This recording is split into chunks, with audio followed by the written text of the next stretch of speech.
Thank you so much. Thank you for being here in the first place at such a wonderful gathering of like-minded people who, like the majority of Australians, want what's best for each and every one of us. We have experienced a turning point in our nation, in Australia, with the result of our national referendum.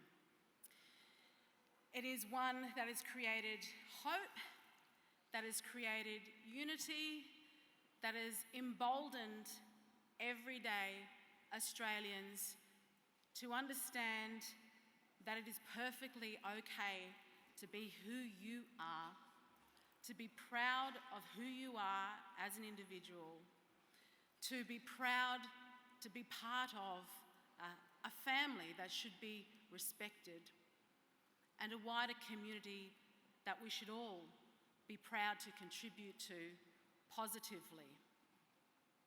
Thrust upon us as the Australian people was a referendum that sought to divide us along the lines of race, to establish an entity, a bureaucracy known only by name, called The Voice.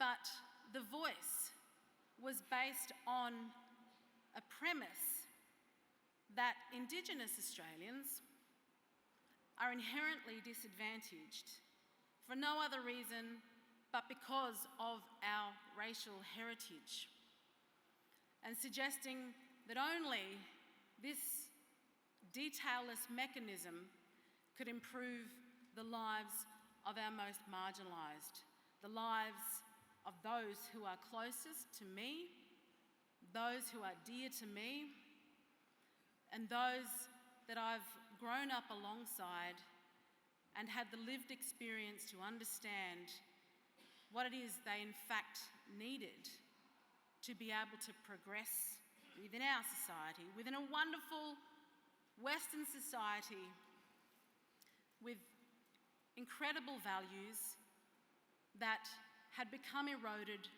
because of the ideology of the left. Being told that I'm a victim because of my racial heritage, and for those who are our most marginalised, being told that they are victims of their racial heritage, of our country's history because of colonisation, effectively meant our agency had been removed, and that somehow it was the responsibility of white Australia to empower us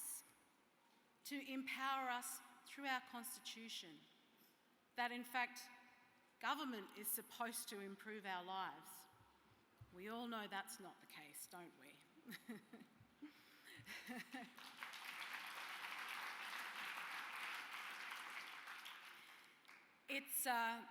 It's been an incredible journey going through this process of our referendum. The Yes campaign tried to use emotional blackmail, tried to teach everyday Australians that we belong to a racist country, tried to teach our children that they shouldn't be proud to call themselves Australian, tried to suggest that if you were voting no, that you belong to the wrong side of history. Well, we showed them otherwise.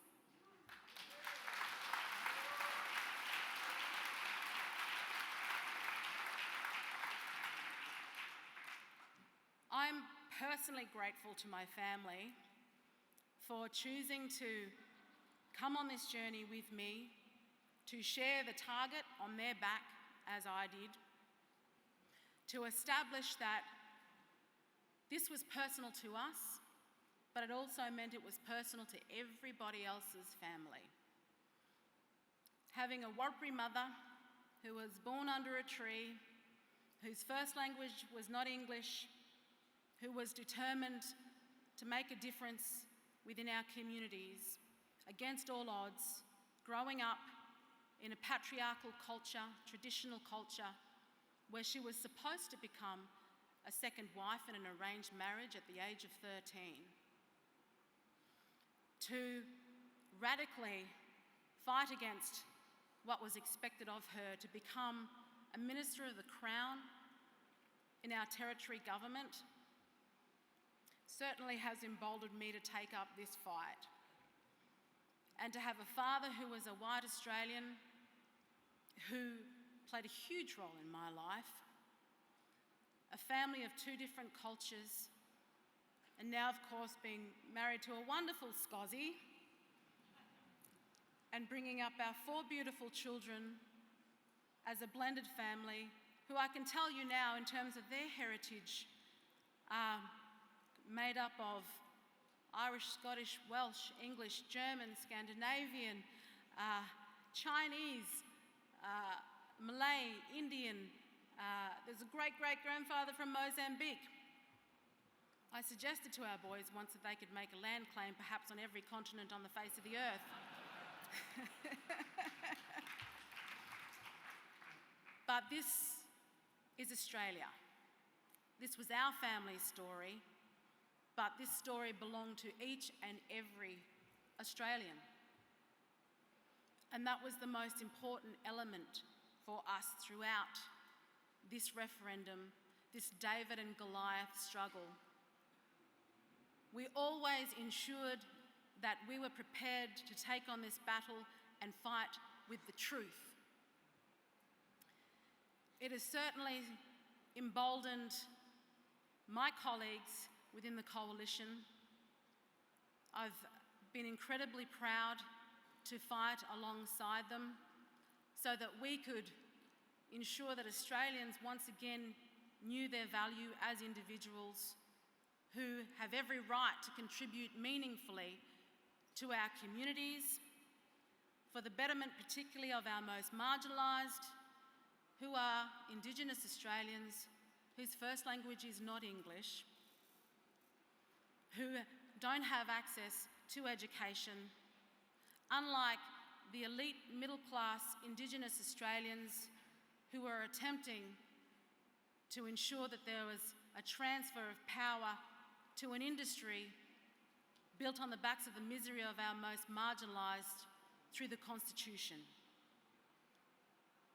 When we choose not to draw a line in the sand and stand up for what we know is right in the face of crippling ideology, it is our most marginalised who suffer the most.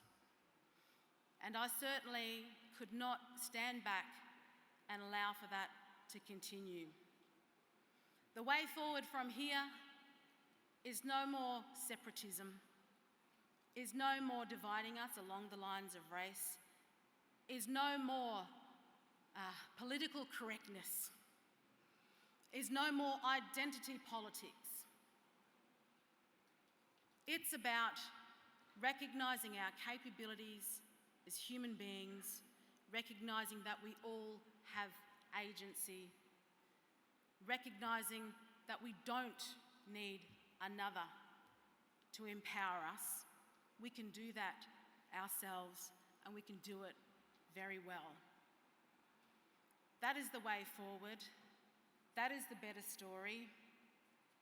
And certainly, I feel very grateful that after our successful referendum results in our remarkable country of Australia,